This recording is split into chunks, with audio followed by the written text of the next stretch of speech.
Why are you kissing a 6-year-old with your tongue? That's why are you penetrating a 6-year-old with your penis? I mean, you pled guilty to it. Yes, ma'am. So I'm trying to figure out what were your thought process when you were penetrating a 6-year-old with your penis in the vagina and anus? All right, court is calling. And I'm gonna need everyone to be quiet in the box. Court is calling 2019 CR 6589, State of Texas versus Jonathan Rodriguez. Can I have parties announced for the record for the state? For the defense? All right, are you Mr. Rodriguez? No. All right, have both parties had a chance to review the PSI report, state? Yes, Your Honor. Defense? Yes, Your Honor. Any objections to the PSI report, state? No, Your Honor. Defense? No, Your Honor. Are there going to be any witnesses or just argument? This argument. All right, Mr. Rodriguez, you entered a plea to indecency with a child. According to the plea bargaining agreement, punishment is to be assessed at a cap of 15, and there's to be no contact with the complainant and Chapter 62 registration. The state is opposed to your application, state? Yes, Your Honor. And I'm to proceed with argument, correct? Yes. I didn't want to assume anything. Sorry. So based on the offense stated, if you look at the child's date of birth compared to the defendant's date of birth, the child was 6 years old at the time of the offense, and the defendant was 28 years old at the time of the offense. This case is even more aggravated in the fact that this child, when she went and had her SANE exam, the fact that she had a SANE exam is terrible in itself. But as a result of that, she tested positive for chlamydia in both her anus and in her vagina. What's contained in the stips, and I believe the court can consider, is that this child said that he penetrated her anus and her vagina. And so it's clear what other way other than some sexual act by somebody does a child get this? And so these cases are already egregious in the nature that we have a child victim whose innocence has been stolen from them. But what's even more aggravating is the age difference that this child was 6 years old at the time of the offense. And what's even more aggravating is the fact that this defendant, presumably, all the evidence suggests that he is the one who caused her to have an STI at the age of 6, maybe 7 at the time of her outcry. And so we are asking, and I believe justice demands that you deny his application for deferred adjudication, and that we ask that you sentence him to the full 15 years because of the aggravating nature of this offense. All right, defense? Your Honor, obviously these are aggravated facts, but these cases almost always involve aggravated facts. And I think, Judge, what is going to determine how this case goes is whether or not the court believes that my client is worthy of redemption. And I would say that he is.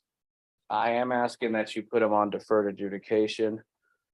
Notwithstanding the horrible mistake that he made, he has no criminal history. He's never been convicted of a felony. He's never done time in prison. He's never done time in county jail.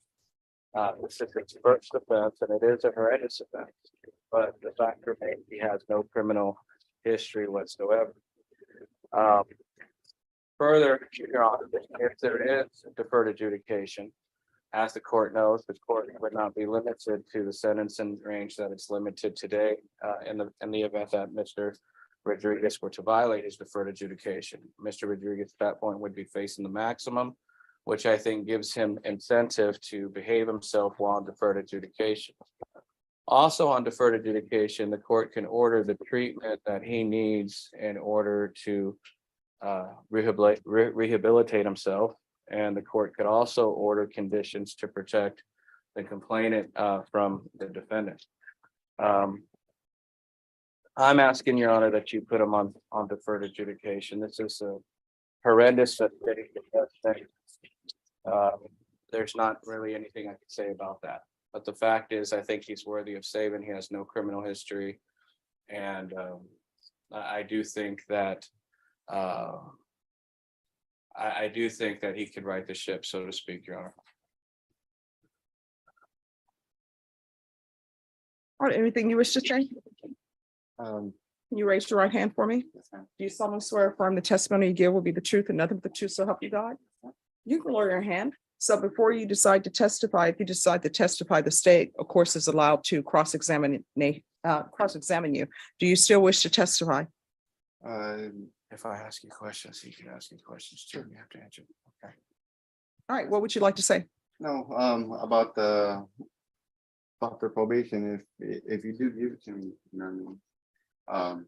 All right, I thought you wanted to say something about the actual Oh, no, allegations. no, I was gonna say about the probation. You know, if you do give it to me, I promise you, Honor, that I'll prove to you. And also I'll prove to my brother that's back there and my mom also. And Why are you kissing a 6-year-old with your tongue? That's what I'd like to know. Why am I kissing a A 6? 6-year-old with your tongue. I read all of the PSI reports. I don't remember doing that, Your Honor. Why are you penetrating a 6-year-old with your penis? I mean, you pled guilty to it. Yes, ma'am. So I'm trying to figure out what were your thought process when you were penetrating a 6-year-old with your penis in the vagina and anus? It was, yeah, I know I messed up and, you know. Well, no, my question is why? What were you thinking while you were doing it? That's what I'm trying to figure out. I just called it in. I'm Okay. sorry. I mean, I'm just asking questions. All right. All right, defense? Any questions? No, Your Honor. As the court sees, there's, what can he say for this? It's horrendous. I just asked the court to show mercy. All right, any questions? I think you said enough, Judge.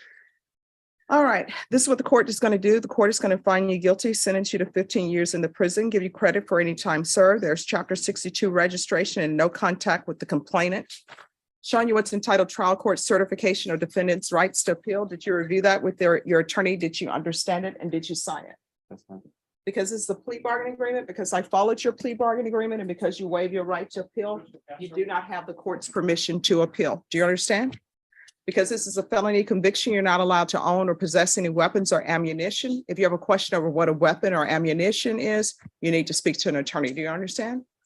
All right, we can go off the record. I understand that sometimes people regret what they've done, but we can't turn back the hands of time. So you need to internalize what you've done and hopefully this won't happen again with you. You understand? All right, is there any impact or no? No, Judge. All right,